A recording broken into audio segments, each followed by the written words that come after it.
오늘 교회 예에 대해서 함께 말씀을 나누려고 합니다. 잠깐 기도하겠습니다. 사랑의 하나님, 감사합니다. 오늘 수요 예배로 성전에 모여서 함께 예배하지 못하지만 이 시간에 하나님께 중심을 모아서 처한 가정 현장에서 또 처한 각자의 현장에서 휴대폰을 가지고 또 컴퓨터 앞에서 예배하는 우리 성도들의 영혼을 축복하여 주시사 주의 성령께서 영적 서밋 상태로 끌어올려 주시옵소서. 지금 이 시간에 귀중한 응답받는 시간 되게 하여 주옵소서. 말씀이 천명으로 언약으로 성취될 말씀으로 붙잡히게 하여 주옵소서. 이 시간에 귀를 막고 있는 흑암의 세력, 사단의 세력을 완전히 결박하여 떠나가게 하시고 하나님의 말씀 이해되게 하여 주시사 하늘의 모든 보화들을 찾아내는 가장 귀중한 시간이 되게 하여 주옵소서. 그리스도 대신 예수님의 이름으로 기도하옵나이다. 아멘. 성경 말씀 보겠습니다. 사도행전 2장 42절 말씀입니다. 그들이 사도의 가르침을 받아 서로 교제하고 떡을 떼며 오로지 기도하기를 힘쓰니라. 사도행전 2장 42절 말씀입니다. 요즘에 교회에 말들이 많습니다. 교회에 예배 행정명령을 내려서 모이지 못하게 한다. 또 어떤 사람들은 국무총리실에 전화를 해서 제가 그 내용을 들어봤는데요. 참 이치적으로 성경적으로 잘 따지더라고요. 그런데 이 모든 이면에 먼저 하나님께서 말씀하신 교회가 무엇인지, 또 하나님께서 원하시는 예배가 무엇인지 우리 스스로 말씀을 통해서, 성경을 통해서 발견할 수 있는 가장 큰 지혜가 있었으면 합니다. 한편으로는 교회는 예배를 멈춘 적이 없다, 그렇게 주장하고 예배의 중요성을 이야기합니다. 틀린 말이 아닙니다. 또 한편에서는 이렇게 질병, 전염병 시대에 굳고 상식을 어기고 내가 전염시킬 수 있고 또는 내가 감염될 수 있다라는 그 지극히 상식적인 선에서 모임은 칼이 된다. 그래서 이럴 때는 모임의 예배 말고 다르게 흩어져서 인터넷으로, 미디어로 모일 수 있는 예배도 있기 때문에 예배의 형태를 바꾸는 것은 하나님께 하나님께 죄송한 일이 아니다, 이렇게 이야기를 하고 주장을 하는 편도 있습니다. 그러면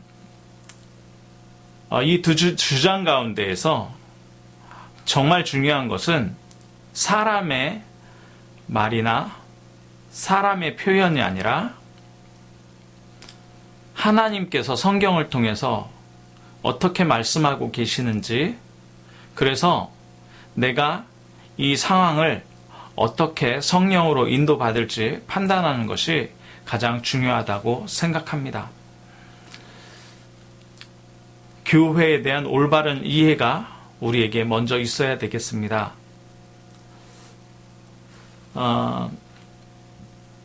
만약에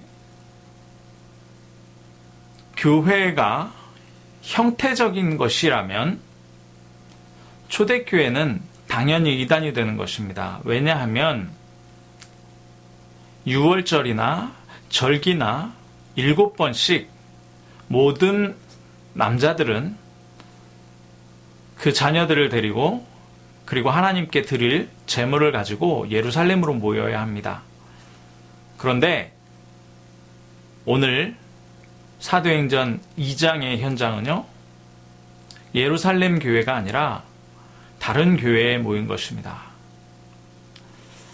그래서 구약시대에 얘기했던, 늘 말씀했던 그 제사의 예배와 그리고 예수 그리스도를 믿음으로 교회를 이루었던 초대교회 이후의 신약의 교회에 대해서 우리가 먼저 좀 살펴볼 필요가 있습니다. 예배가 왜 중요하냐? 말씀이 사라지고 이상이 사라지게 됩니다. 왜 그럽니까? 예배하지 않아서 그렇습니다. 성전에 모여서 하나님의 말씀을 듣지 않았기 때문에 그렇습니다. 제1 RUTC 운동은요, 모임입니다. 신명기 6장 4절에서 9절 말씀에 보면 하나님을 사랑하는 방법이 나오는데요. 그것이 바로 하나님의 말씀을 부지런히 강론하고 자녀에게 가르칠 것을 명령하고 있습니다. 그런데 이스라엘 백성들이 가나안에 들어가서 사사기에 보면 자기 소견에 오른 대로 했다. 하나님의 말씀이 없어졌다라는 거죠.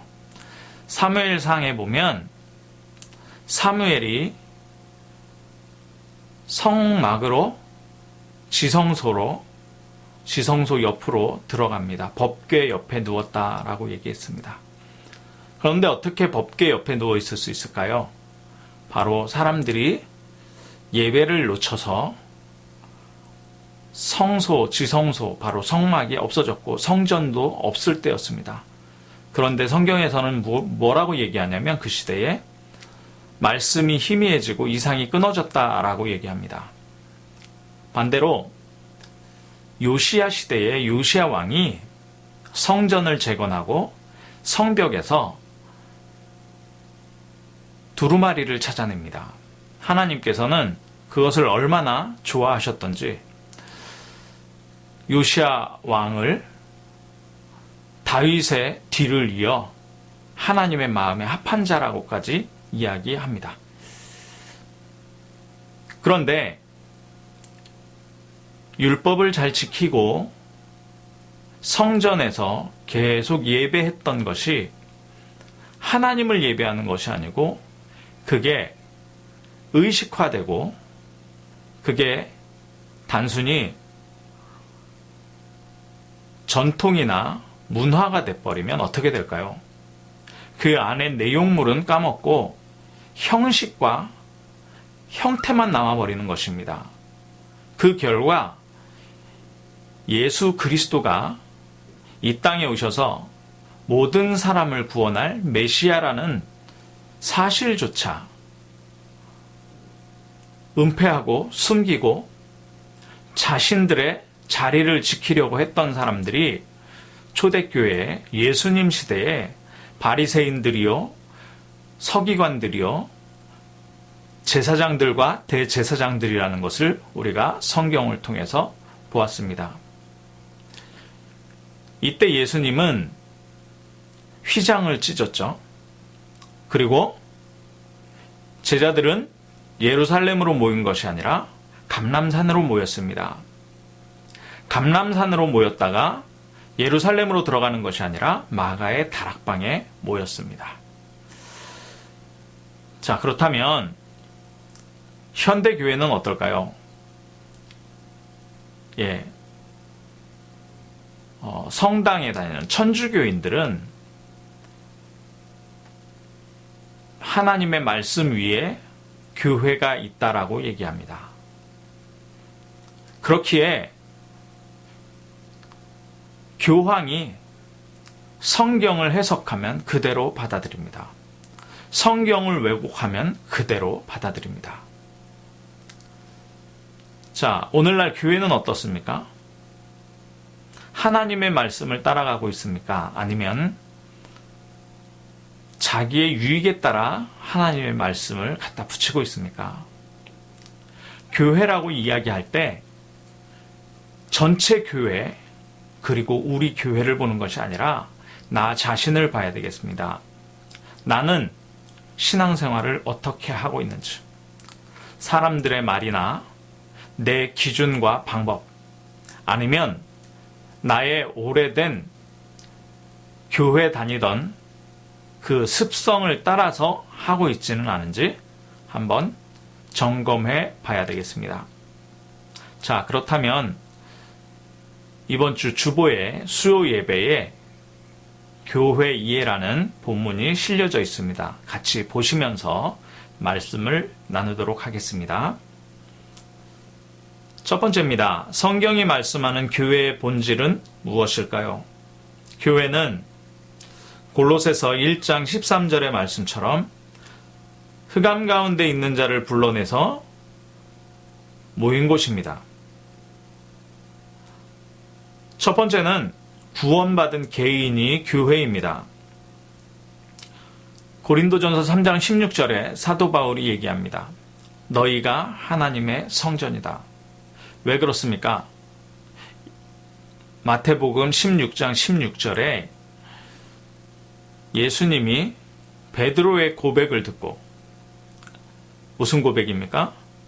주는 그리스도시요 살아계신 하나님의 아들이시니이다. 이 고백을 듣고 베드로를 축복하는데 거기에 반석 위에 교회를 세우시겠다. 예수 그리스도의 교회를 세우시겠다라고 말씀하십니다. 그러면 베드로만 교회입니까? 아니죠. 예수 그리스도가 나의 주인이시오. 왕 제사장 선지자 되신 그리스도시오. 지금도 살아서 역사하시는 하나님의 아들, 즉 예수 그리스도는 하나님이십니다라고 하는 믿음의 고백을 한 사람에게 하나님께서 교회를 세우는 축복이 있는 것입니다. 개인이 교회라는 것이죠. 두 번째는 구원받은 사람이 모인 곳이 교회입니다. 예수님께서 말씀하십니다. 너희 중에 두세 사람이 모인 곳에 내가 그들과 함께 있겠다라고 말씀하셨습니다.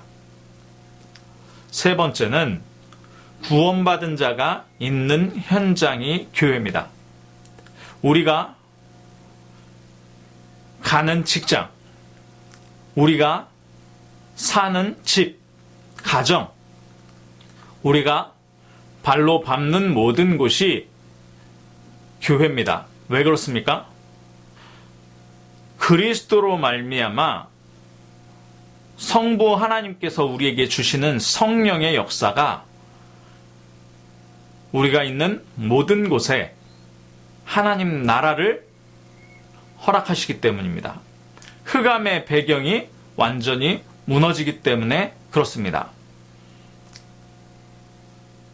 네 번째는 성도들이 예배드리기 위해 모이는 교회당이 교회입니다. 그래서 마가다락방이 교회였습니다. 초대교회 성도들이 핍박시대에 흩어졌던 카타콤이 교회였습니다. 그리고 뿔뿔이 흩어졌을 때, 핍박받아 뿔뿔이 흩어졌을 때 사마리아의 교회가 세워졌고요. 안디옥의 교회가 세워졌고요. 빌립보의 교회가 세워졌고요. 사도 바울이 가는 모든 현장마다 사람들이 모여지는데 그 모여지는 현장이 교회가 되었습니다. 궁극적으로 천국이 교회입니다. 교회는 천국의 모형입니다.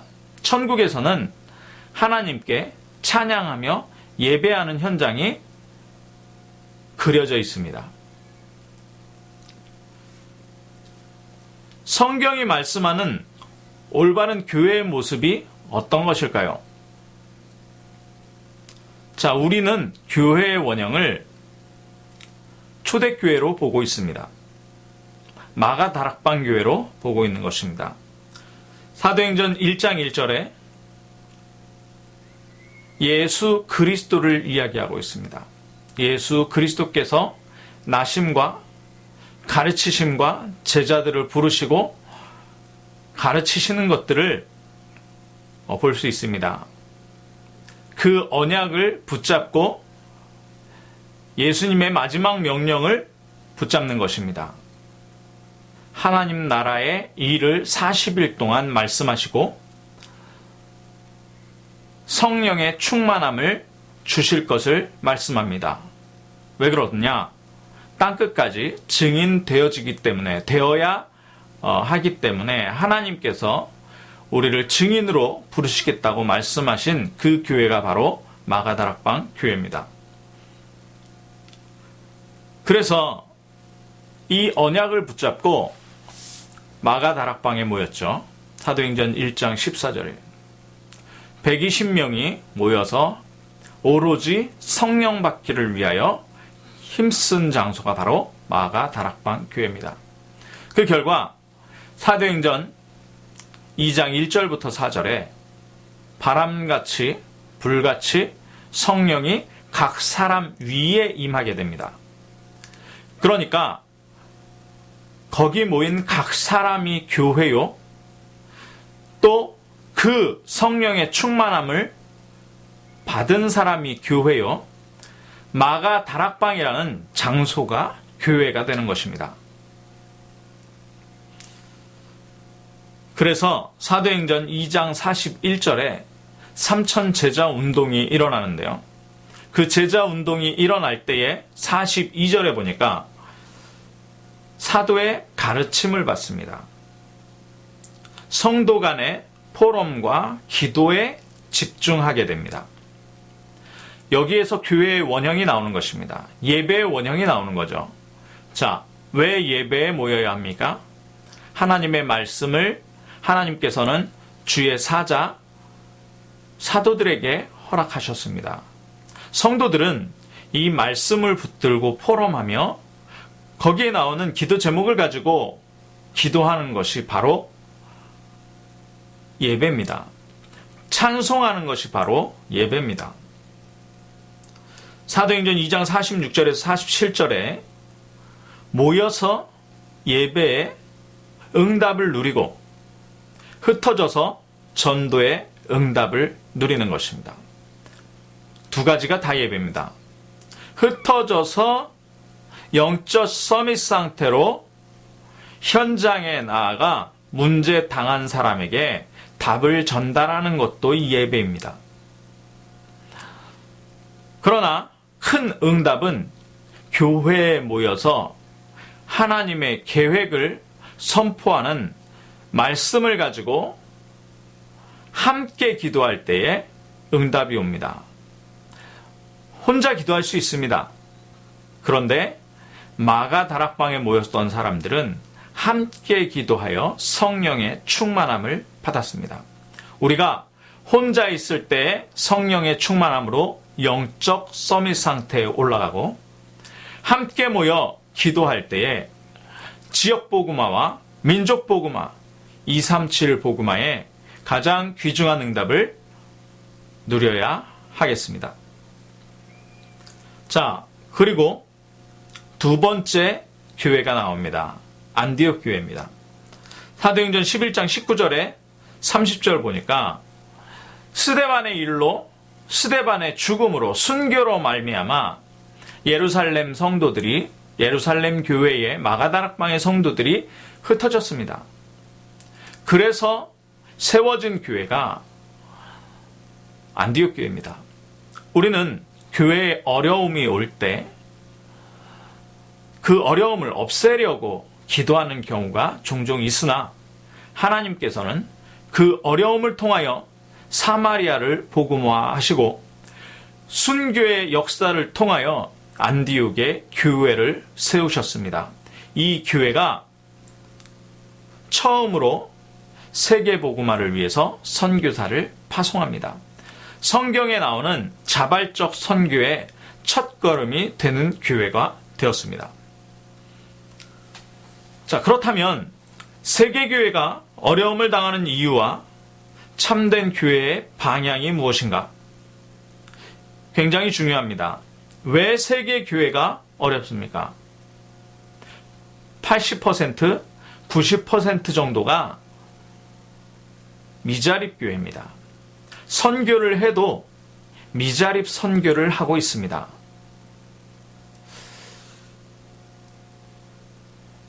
왜 이렇게 어려울까요? 어려움 당하는 이유는 한 가지입니다. 참 복음, 오직 복음 가지고 하는 것이 아니라 섞인 복음, 다른 복음, 틀린 복음 가지고 전하고 있기 때문에 그렇습니다. 세상의 이치와 세상의 지식과 복음을 섞는 것입니다. 나의 능력과 교회의 전통을 복음과 섞었습니다. 어떤 면에서는 거짓 선지자들이 나타나서 내가 하나님이다라고 얘기하는 경우도 나타났습니다. 안식일 교회 같은 경우에는 예수님이 이미 재림했다. 안식일을 지켜야 하고 율법을 지켜야 한다라고 얘기합니다.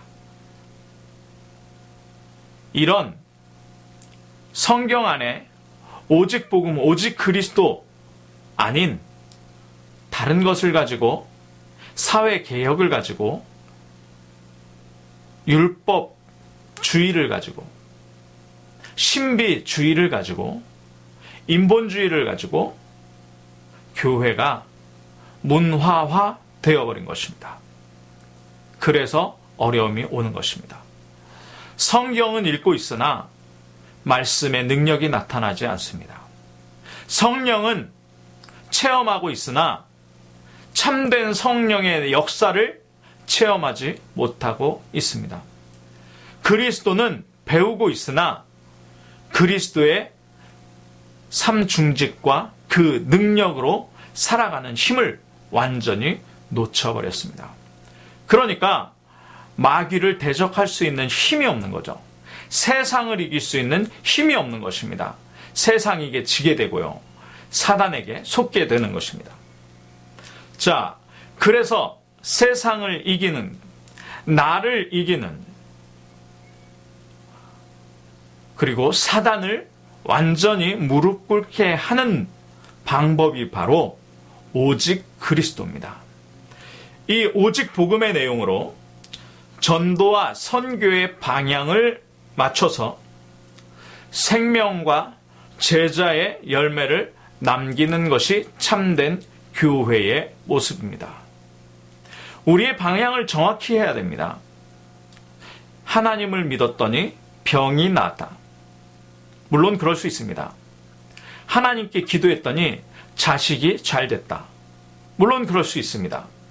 하나님을 믿었더니 내가 건강해지고 가정이 회복되고 평안을 찾게 되었다. 물론 그럴 수 있습니다. 그러나 그것이 복음의 진리는 아닙니다. 예수 그리스도께서 자식 잘 되게 하시려고 십자가에 못 박히고 그리스도의 일을 완성하시고 부활하셔서 함께 하시는 것이 아닙니다. 돈 잘 벌게 하려고 질병을 낫게 해주려고 예수님이 십자가 지시고 돌아가셨다가 부활하셔서 그리스도의 일을 완성하시고 성령을 우리에게 보내주시는 것이 아닙니다. 237 복음화, 후대 복음화, 바로 이 오직 복음을 전달하는 것입니다. 그래서 RUTC, 123 RUTC의 응답을 받자고 하는 것입니다. 자, 그래서 교회에서 주의해야 하는 것이 있습니다. 교회에서 불신앙, 비난, 부정적인 말들을 하면 안 됩니다. 또 혹시 누가 그 말을 하고 그런 말을 전달한다 할지라도 그 말에 흔들릴 필요가 없습니다. 사람들은 어느 사회나 어느 문화에 가거나 시기와 분쟁과 자기가 받은 상처를 가지고 자기 주장합니다. 인간관계에 갈등을 하게 됩니다. 왜 그럴까요? 앞서서 말한 대로 오직 복음이 안 되기 때문입니다. 오직 복음으로 모든 것이 끝났다. 오직 복음으로 충분하게 끝났다. 오직 복음으로 영원히 끝났다. 완전히 끝났다. 오직 복음으로 모든 축복이 다 와 있다. 오직 복음으로 완전한 축복이 와 있다. 오직 복음으로 충분한 축복이 와 있다. 오직 복음으로 영원한 축복이 이미 와 있다라는 것을 우리가 믿어야 합니다. 그 믿음을 가지고 일에 매이지 말고 주일 강단 메시지와 은혜의 중심이 되어야 하겠습니다. 자, 그렇다면 마지막으로 결론입니다. 저와 여러분은 하나님의 자녀여, 하나님의 택하심을 받은 자요. 예수 그리스도께서 원하셔서 우리를 부르시고 열매를 맺게 하시겠다고 했습니다. 그래서 우리는 혼자 있으나 함께 있으나 교회입니다. 예배 때마다 복음의 언약과 마가다락방의 역사를 체험해야 합니다. 즉 그리스도로 깊어지고 하나님의 나라를 누리며 성령의 충만으로 권능 가져야 됩니다. 그래야 237까지 복음화 되어지는 것입니다. 237까지 복음화 되어진다는 말은 무엇입니까? 하나님께서 나에게 주신 미션이 있습니다. 그 미션을 찾아야 합니다. 그 1000명을 찾아야 합니다. 1000명은 하나님께서 우리에게 주셨기 때문에 반드시 성취됩니다. 그 축복을 찾게 되면 진짜 내가 무엇을 해야 할지, 내가 어떻게 해야 할지, 내가 이 어려움에 어떻게 도전해야 할지, 그러면 그 뒤에 어떤 축복이 숨어 있는지 다 발견하게 되는 것입니다. 자,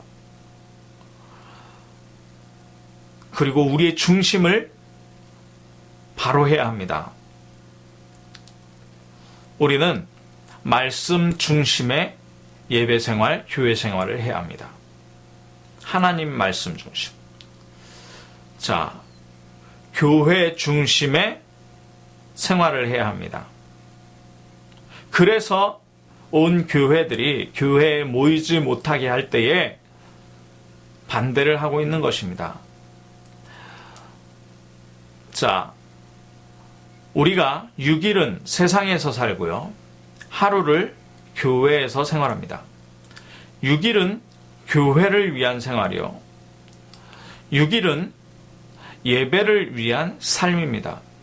6일 동안 하나님께서 우리에게 주시는 모든 경제와 모든 힘과 건강을 가지고 예배하는 하루, 교회에서의 하루를 우리가 살아가는 것입니다. 그래서 평일 예배가 굉장히 중요합니다. 날마다 홀로 다락방, 개인 다락방, 정시기도의 시간, 행복한 시간, 서밋 타임을 가지고 나를 살리셔야 합니다. 세 번째는 목회자 중심이어야 합니다. 하나님께서는 질서를 가지고 계십니다. 그래서 부족하더라도 하나님께서 기름 부어 세운 목회자에게 하나님의 말씀을 주시고 교회를 담임하게 하시고 모든 성도들을 위하여 기도할 것을 명령하고 계십니다.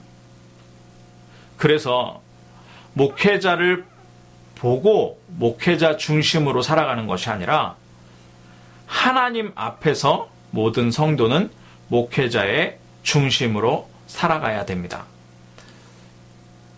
사랑하는 참빛 성도 여러분, 코로나19로 우리가 예배하지 못하고 교회에 모여서 예배하지 못하더라도 정말 이 시간표에 하나님께서 하시려는 역사가 무엇인지, 그리고 예배의 중요성이 무엇인지 발견하는 가장 귀중한 시간표를 가지고 지금 온 세계가 재앙을 당해 있습니다. 슬픔 가운데 빠져 있습니다. 위정자들과 교회가 반목하고 또 갈라지고 있습니다. 이게 누구의 역사겠습니까? 저는 성령의 역사는 아니라고 봅니다. 그렇기 때문에 우리가 이럴 때일수록 입을 다물고 하나님 앞에 기도해야 하겠습니다. 저와 여러분이 어느 현장에 어느 곳에 있더라도 하나님께서 주시는 성령의 충만함을 가지고 교회를 올바로 이해하고 우리의 성혈을 들여서 영원히 남는 하나님의 교회를 세우는 가장 귀중한 응답을 누리기를 주님의 이름으로 축원합니다. 기도하겠습니다. 사랑의 하나님, 지금 이 시간에 오늘 말씀 받은 우리 참빛 모든 성도들과 주의 사람들에게 교회가 올바로 이해되며 237 복음화가 올바로 이해되며 후대 복음화가 올바로 이해될 수 있도록 주님 역사하여 주시사 제123 RUTC의 응답을 확인하게 하여 주옵소서. 사단이 무릎 꿇는 현장을 확인하게 하시고 후대가 살아나는 현장을 확인하게 하여 주옵소서. 삼첸 제자운동이 일어나게 하시고 이미 시작하신 하나님의 역사가 우리 성도들 한 사람 한 사람에게 그대로 전달되어 하나님이 원하시는 삼천 제자운동의 도구임을 우리가 확인하게 하시고 현장에서 체험할 수 있도록 주님 역사하여 주옵소서.